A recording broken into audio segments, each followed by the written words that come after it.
Assalamualaikum warahmatullahi wabarakatuh.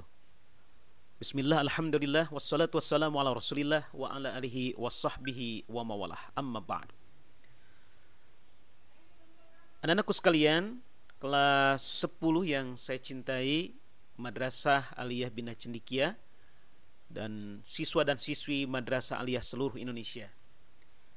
Dan insyaallah mengawali pembelajaran Al-Quran Hadis di kelas 10 ini, perkenalkan saya Irwan sebagai pengampu dari mata pelajaran Al-Quran Hadis ini. Selamat datang di madrasah kecintaan kita, Madrasah Aliyah Bina Cendekia. Tetap semangat kita belajar walaupun masih keadaan daring. Kita selalu menjaga kesehatan, makanan yang bergizi, dan juga menjaga protokol kesehatan. Dan tidak kalah pentingnya kita selalu berdoa kepada Allah Subhanahu wa taala, semoga pandemi ini cepat berlalu di negeri kita ini. Amin ya Allah ya rabbal alamin.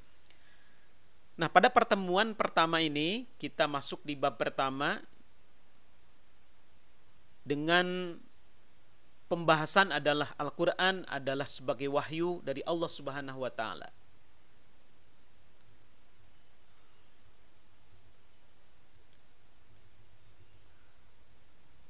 Nah, anak-anakku sekalian, di dalam pembahasan ini tentunya saja kita akan belajar tentang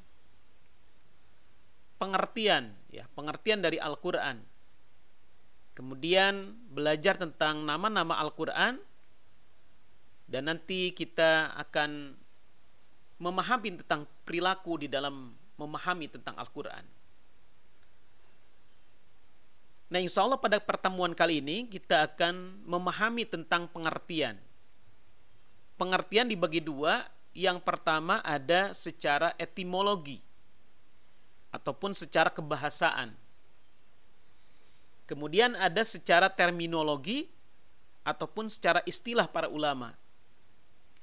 Nah, pada pertemuan kali ini insya Allah kita akan menjelaskan tentang definisi secara kebahasaan ataupun etimologi. Secara etimologi ataupun secara kebahasaan ada beberapa ulama, kita hitung.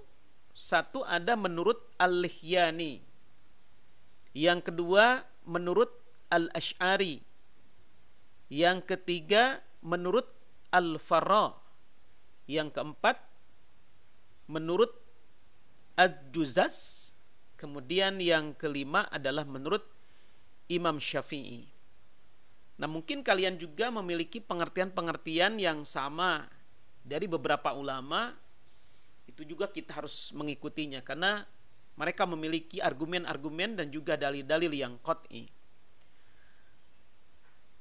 Nah, yang pertama, definisi secara bahasa yang dijelaskan oleh ulama Al-Lihyani, wafat 215 Hijriyah.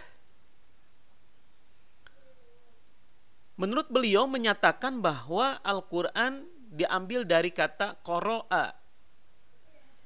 Itu fi'il madinya qara'a yaqra'u Qur'anan makru'un.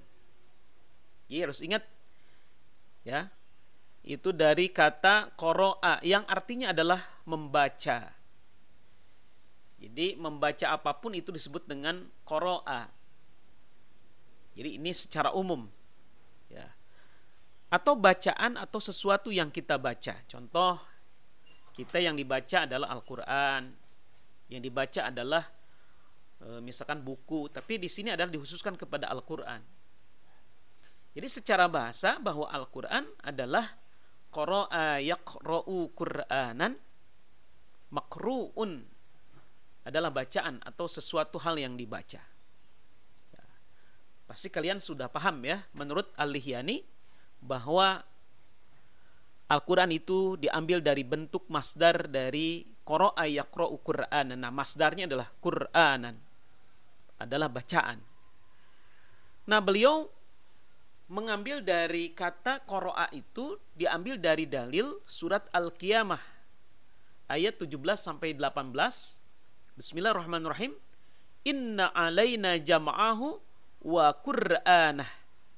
fa idza qur'anahu fattabi qur'anah.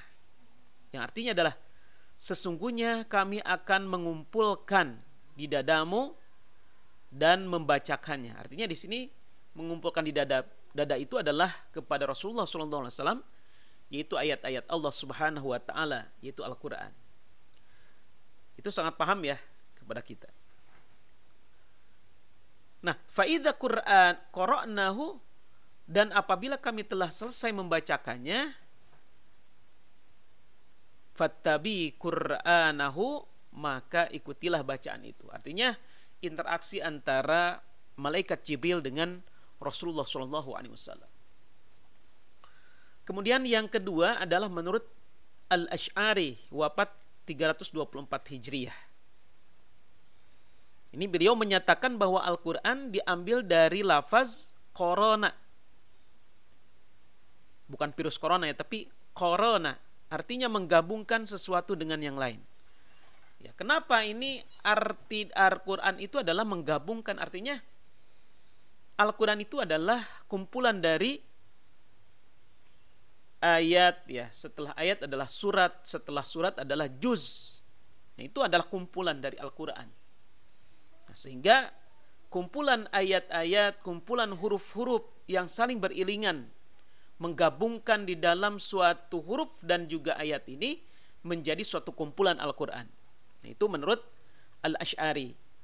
Paham ya? Jadi kalau menurut Al-Asy'ari bahwa Quran itu diambil dari korona, yang artinya adalah menggabungkan sesuatu dengan yang lain. Artinya menggabungkan adalah huruf, kemudian ayat dan juga surat.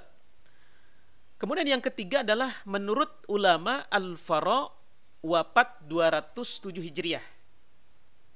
Nah, ini bedanya adalah pengambilan lafaznya. Menurut Al-Fara ini bahwa Al-Quran adalah diambil dari qoro'inun, yang jamaknya jamak qoro'inun dari lafaz dari qorinatun. Artinya adalah petunjuk katanya. Bahwa Al-Quran ini adalah sebagai petunjuk. Kalau menurut Al-Fara diambil dari kata qorinatun, yang jamaknya adalah qoro'inun, yang artinya adalah petunjuk. Jadi baru kita 3 ulama. Kemudian yang keempat itu menurut Ad-Dujjaz, wafat 331 Hijriah. Beliau menyatakan bahwa Al-Quran diambil dari kata Al-Qur'u, yang artinya adalah kumpulan, hampir sama dengan tadi ya, menurut Asy'ari ini. Tadi gabungan ya. Ini hampir mirip ini. Menurut Ad-Dujjaz. Artinya adalah al-jam'u, adalah kumpulan. Katanya di sini kumpulan ayat-ayat yang di dalamnya ada memuat kisah, perintah, larangan ya dan sebagainya. Itu adalah kumpulan. Atau yang menyatakan bahwa intisari dari kitab-kitab yang diturunkan sebelum dari Rasulullah SAW, kitab Injil ya, Zabur, Taurat, itu adalah intisarinya ada di dalam Al-Quran. Maka beliau menyatakan Al-Quran itu diambil dari kata Al-Qur'u, yang artinya adalah al-jam'u, kumpulan. Yang kelima, menurut Imam Asy-Syafi'i, beliau menyatakan bahwa Al-Quran itu merupakan isim alam. Jadi tidak diambil dari wajan ya, ataupun tidak diambil dari kata-kata yang lain. Ini khusus ya. Ini namanya khusus ataupun asli. Jadi katanya menurut beliau adalah tidak berasal dari kata apapun. Udah aja Al-Quran tidak bisa oleh kita adalah ditasrif, tidak bisa. Kalau menurut Imam Syafi'i. Nah, dari 5 konsep teori ini ataupun definisi, yang paling termasyhur adalah yang disebutkan teori ini adalah menurut Al-Lihyani. Ini termasyhur ya, kemudian paling tepat dari antara yang lain, bahwa Al-Quran diambil dari kata qara'a yaqra'u Qur'anan, yang artinya adalah membaca ataupun yang dibaca.